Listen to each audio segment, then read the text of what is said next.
Hula's in Monterey opened 1998 in July. and we opened here in Santa Cruz on November 16th, 2006. When we first opened, we were voted best new restaurant, and they called me up and they're like, oh, we got honorable mention or something, or we're number 3, and I'm like, God, and then they told me the truth, best new restaurant, and it was just it was a thrill to be, the best new restaurant. I was blown away that we were voted best ice cream shop in Santa Cruz. My name's Kendra Baker, and my business is the Penny Ice Creamery. I'm Zachary Davis, the owner of the Penny Ice Creamery. We got some recognition and some acknowledgement from the White House based on how we were funded in order to get our business up and running. And because of that, we were invited to go to the State of the Union by the First Lady, and away we were whisked. It was pretty awesome. It was just a pleasure to meet the First Lady. She is incredible, flawless, I would say. Made you feel so comfortable and just always said the right thing, and just really interesting, and it was really cool. It was a whirlwind trip, so we were only there for about 14 hours, maybe a little bit longer. So we came back pretty tired, but just kind of buzzing, with energy and excitement, and really inspired, to see, tax dollars, that hard work, and what they're, what the possibilities are for small businesses. We asked Mrs. Obama about what the president likes, and he's more of a shaved ice guy. So she said he still enjoys ice cream from time to time, but the vice president is definitely a huge ice cream fan. But the first lady's also a fan. She likes the vanilla and the chocolate. She's a traditionalist. They had a nice spread of appetizers at the White House. It wasn't anything too over the top. It's modest, but delicious. Fresh veggies. It was funny, we were on our way out there on the plane, and I was talking with Kendra. I said, wow, I'd heard that the First Lady had planted a garden at the White House. It's the first time since, I think, Roosevelt had a garden at the White House. And I was like, man, maybe we'll get to go check out the White House garden, and then we get there and it's 20 degrees, and it's like, oh, right, we're not in California. There's no gardening in the winter here. So we didn't get to see the White House garden, but I think the vegetables probably came. My name is Charlie Cuteman, and the business is the Garden Company Nursery and Gift Shop. My name is Clint Huey. I'm front of the house manager of Saturn Cafe. Scott Roseman, New Leaf Community Markets. My name is Rex Stewart, and the company is New Leaf Community Markets. Every day that we're open, if my door is still open, if I still have people coming in, feeling good about being here and telling other people and bringing other people here because they love it so much, that's my best of reward. That's what's kept us in business and doing what we do. My name is David Wright, and the name of this business is Chai Kana, and we're about to move and change our name to Hidden Peak Tea House. My name is Vasily Karagianopoulos. This is my grandson Anthony Karagianopoulos. The name of the business is the Greek Authentic Cuisine. Quality of food, clean, good service, friendship, hospitality. Stripe was actually established in 2003 as a design consultancy.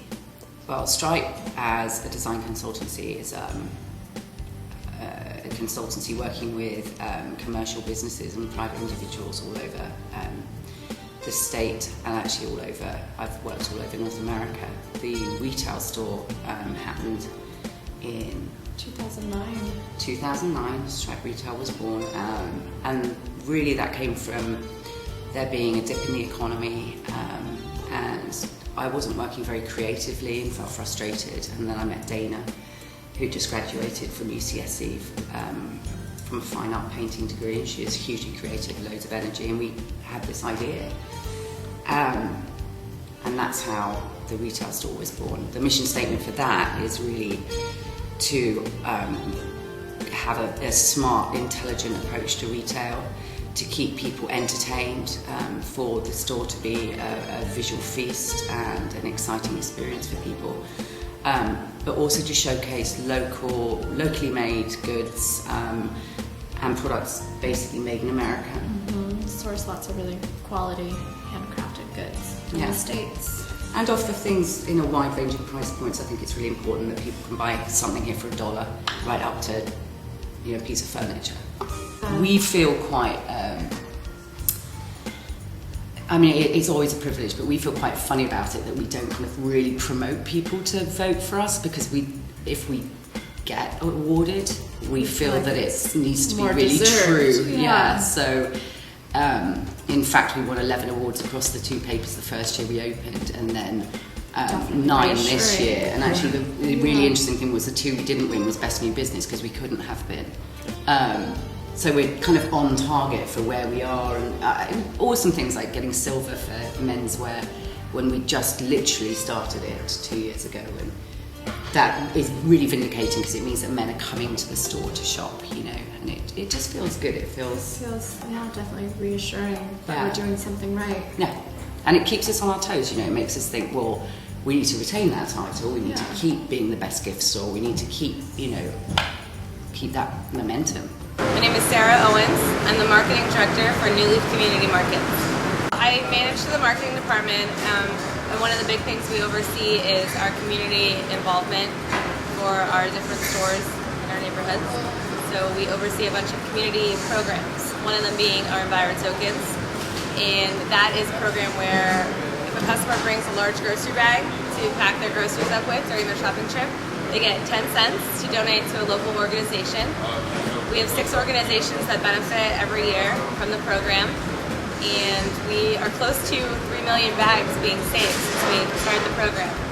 The program started in 1993, and it used to be 5 cents a bag, and we've upped it to 10 cents. So we've made a lot of progress, and we've donated a lot of money to many local organizations that work in the environment. So actually, this is the Enviro Token board. So when you get a token, you drop it in the slot, so you get to pick which organization you want to donate to.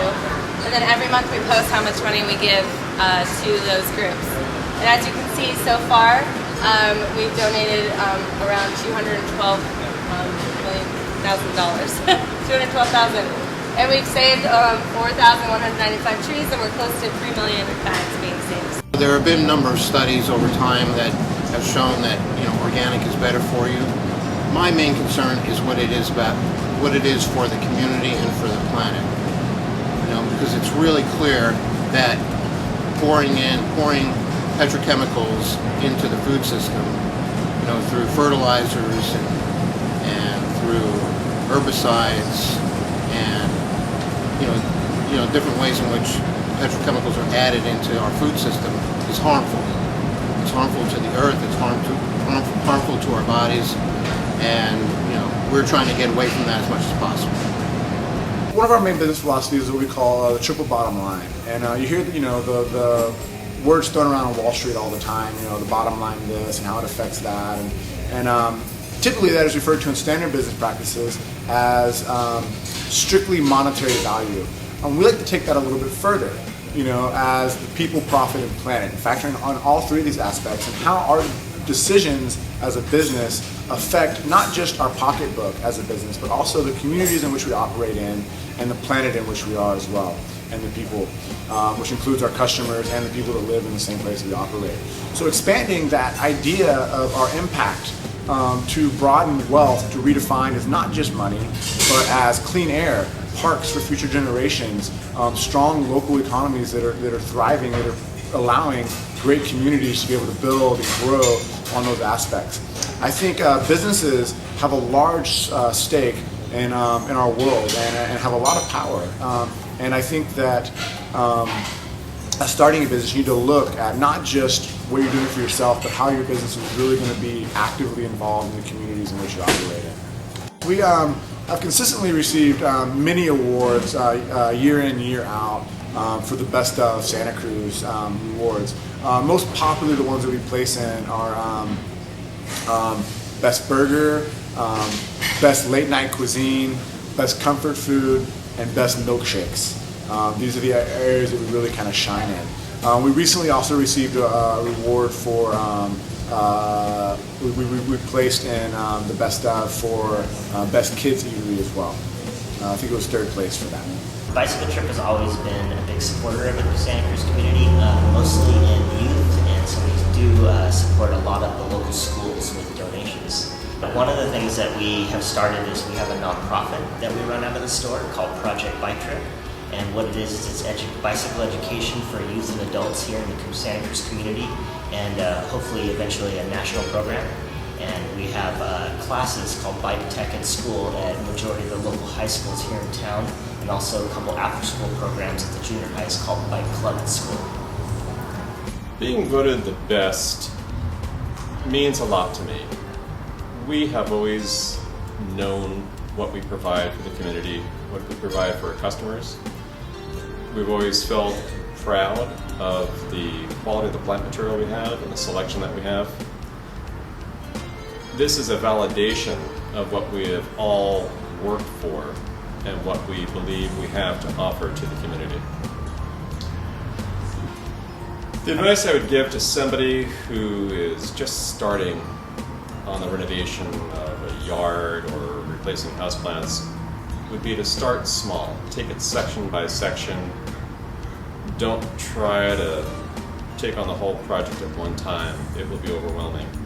Try to have small successes and build on those successes. Recommendation to students would be, don't expect your plant to be totally self-sufficient. Think of it as a new pet. You wouldn't think about having a cat or a dog and leaving it for a week at a time to go camping without food or water. Your plants are the same way. If you leave them without water for a week at a time, they're not going to be happy when you return. So buying a plant is like adopting a new pet. What I've learned about tea that I try to pass on to my customers is that there's nothing to it, and that it's very important to demystify it and allow people to recognize that they don't need to know anything. People often prejudge what's going on here as some sort of a connoisseur specialty outlet where you need to walk in already knowing something, and it's certainly not the case. And so after kind of taking off the edge that people think they might need to know something about anything, then we allow it to go deeper. You demystify it and you're deep in the mystery. So to show people that tea is endless and that the discovery of tea is endless, and you couldn't taste all the teas in the world in a lifetime. And each one has a story, and we try to know the stories of each tea so that we can pass that on to people and let them know how the teas are grown and the mythologies behind the teas, the histories, processing, skills, changes that have occurred over different dynasties. It's a very fascinating plant. Well, like I was saying, we established Mahalo Mondays probably about 4 years ago, and so every year we pick 12 nonprofits that are based in Santa Cruz County, and each of those nonprofits is given a month of Mondays. So this month is Cabrillo Music Festival, and so we give 10% of our profits on that particular Monday, those 4 Mondays, sometimes there's 5 in that month, to that organization. Santa Cruz Women's Health Center, Friends of the Public Library, SPCA. We kind of go divided between health services and the arts and education. And we give out, between like $16,000 and $18,000 a year between those 12 different groups. I think that we will be looked at for all the charity, because besides just our Mahalo Mondays, we do a lot of things in the community, whether it be donate food, we donate hundreds and hundreds of gift certificates for things. So I think hopefully we'll be remembered for that and recognized as not just being another restaurant. And I was managing a restaurant that I was not really a big believer in, which always kind of wasn't really something I wanted to do, and Hula's was my favorite restaurant in Monterey, and it kept saying, come work for us, and I didn't want to go there because it was my favorite restaurant, and I never wanted to have that day where I was like, oh, what am I going to eat? And I have been with the company almost 10 years, and I've never had that day, and I've never changed my opinion on how much I love it, and it's easy for me to say everything honestly and really mean what it's what I believe in. So I do like the story of the origins of tea, which goes back 4,000 to 5,000 years ago when a gentleman named Shen Nong was sitting boiling water to purify it in ancient China for safety, to boil the water. And he might have been sitting below a mature tea plant, which can actually grow as a tree, and some leaves were said to have drifted into his cauldron. And he had never tried this plant before. He was an herbalist, and he was on a mission to taste all the plants in China and figure out what they could do for a person. It's the origins of Chinese medicine, supposedly. And he, once he took a sip of the tea, he recognized its potency and its abilities to transform within the human body. So he started using it extensively. That's one of my favorite stories. Another one where the famous tea master named Senno Rikyu during about 500 years ago in Japan was invited to a tea at a poor farmer's tea house that he had just built, and the farmer was so honored that Rikyu, the greatest tea master, would accept his invitation. So he went with 2 of his disciples to a tea there. The farmer was so nervous that he fumbled and he spilled some things and maybe was careless in a few of the procedures of, quote, proper tea. And on the way out, when they were walking back down the road towards home, the 2 disciples were kind of making fun of the farmer that had just invited them to the tea because he was so seemingly careless. And Rikyu silenced them and admonished them and said, "That was the finest tea." And they were puzzled, and so they kept walking in silence. And finally, one of the students couldn't wait any longer. And he said, "Master, I don't understand. The farmer really didn't follow the etiquette, and he didn't do the proper procedures for the tea. And why do you say it was the finest tea?" And Rikyu said, "That man served us that tea with his entire being, his entire heart and soul. And that is the very essence of the way of tea. The procedures don't matter when somebody serves you tea with their complete being." That's one of my favorite stories about tea. I think it pretty much encompasses everything you need to know about tea. I had a consulting company in the natural foods business called Renovations, and my partner Scott here was a client of ours.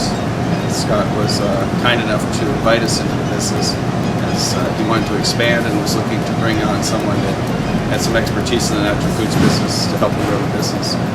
So we, at that point in time, we kind of merged the 2 businesses together after getting to know each other a little bit, and relocated to Santa Cruz and started to build meetings at that point in time. I would say the reason being the best of, it's maybe quite obvious because of what we are doing in terms of providing local organic food, giving back to the community in many different ways, and also educating the community as well in the food that we carry. Saturn Cafe, I think a lot of that has to do with, since our conception of a restaurant,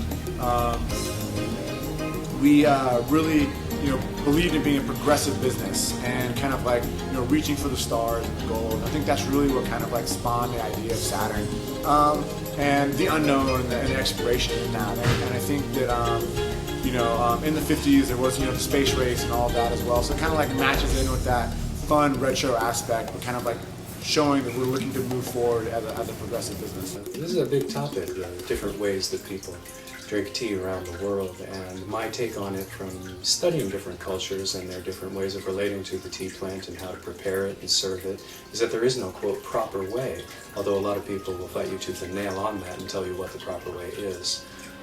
Essentially, I find the proper way to serve tea is like that story I told you about Rikyu. It's about being from the heart. It's about sincerity in what you're doing and offering something wholesome.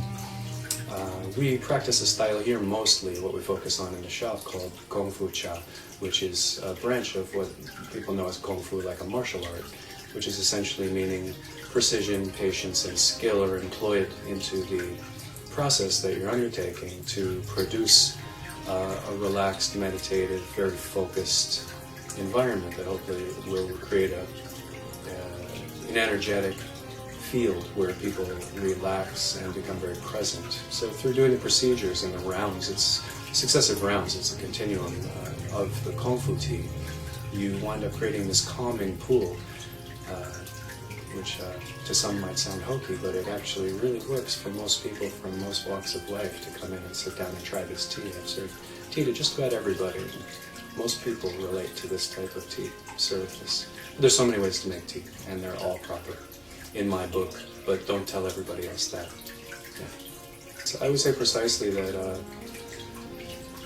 this way of tea, the Gong Fu Cha and Feng Shui have similarities. They have, I mean, it's all trying to achieve the same thing.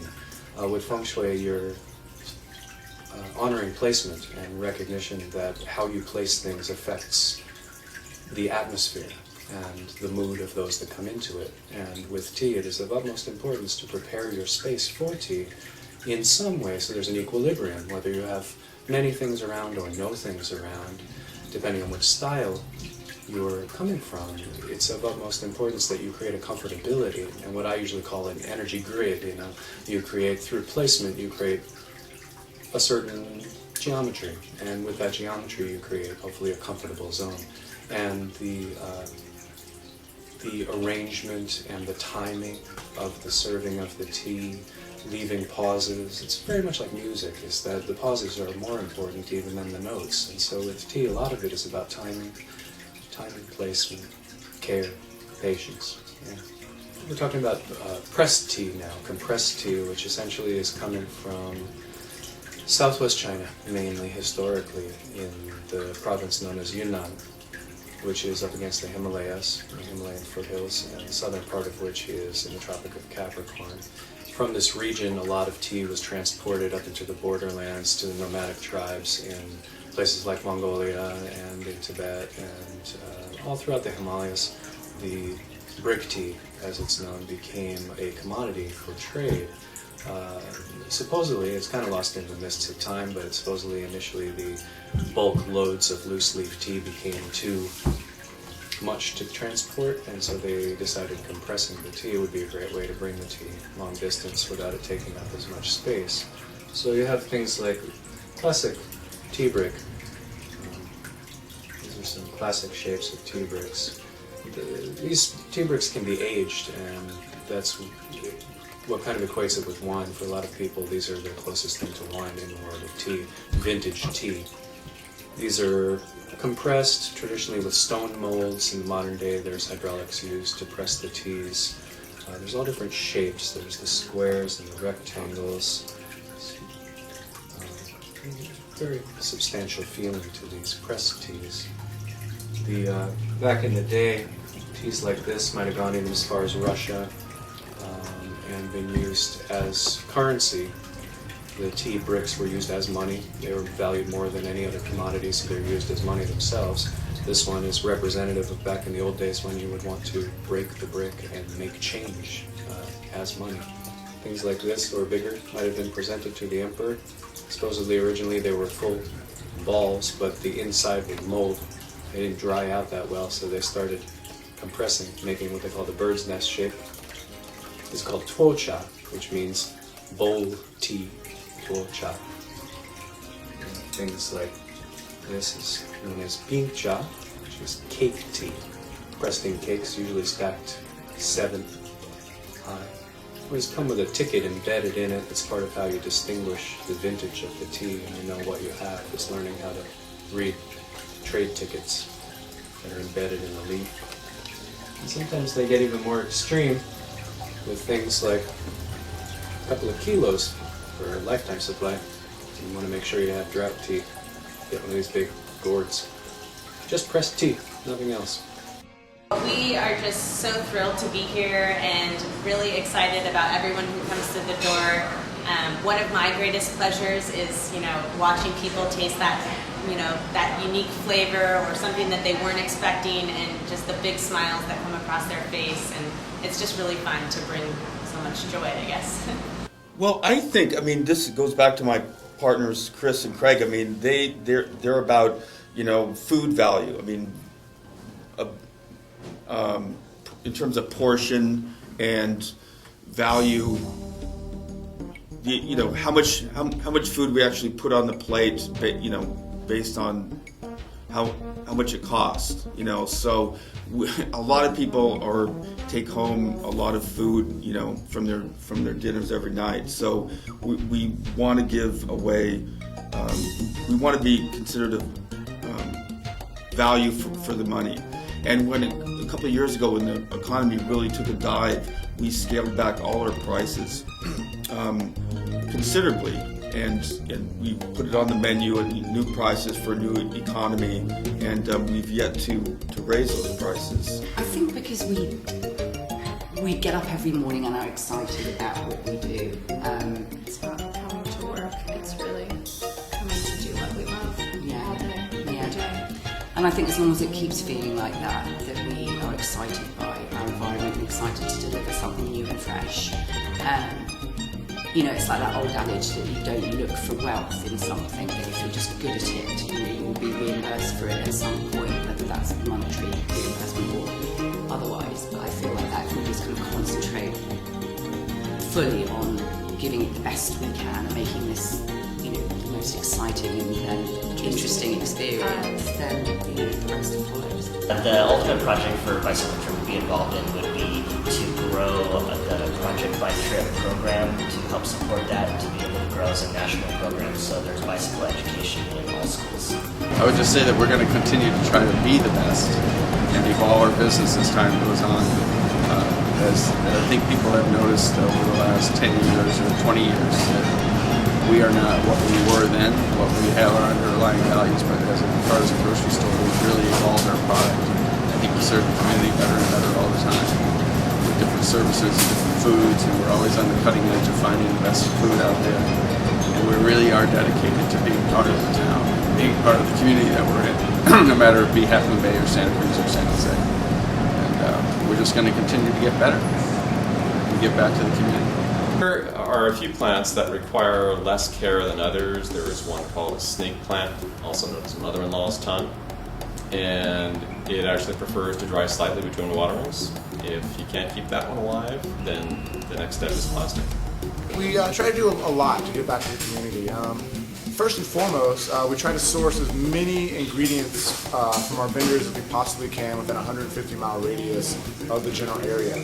Another big thing that we do is we try to do community nights, which typically on the first and third Wednesday of every month, we pick a local nonprofit or charity organization which we will host, and we will co-market the event with that organization. And then anyone that comes back into that restaurant with the flyer that was promoting that event will receive 10% of their meal will go towards supporting the organization that we are teaming up with for that particular community night. My name is Charlie Cuteman, and the business is the Gardening Company Nursery and Gift Shop. My name is Clint Huey. I'm front of the house manager of Siding Cafe. Scott Roseman, New Leaf Community Markets. My name is Rex Stewart, and the company is New Leaf Community Markets. My name's Heather Baker, and my business is the Penny Ice Creamery. I'm Zachary Davis, the owner of the Penny Ice Creamery. My name is Vasily Karagianopoulos. This is my grandson Anthony Karagianopoulos. The name of the business is the Greek Confetti Cuisine. My name is David Wright, and the name of this business is Chai Kana, and we are about to move and change our name to Hidden Peak Tea House.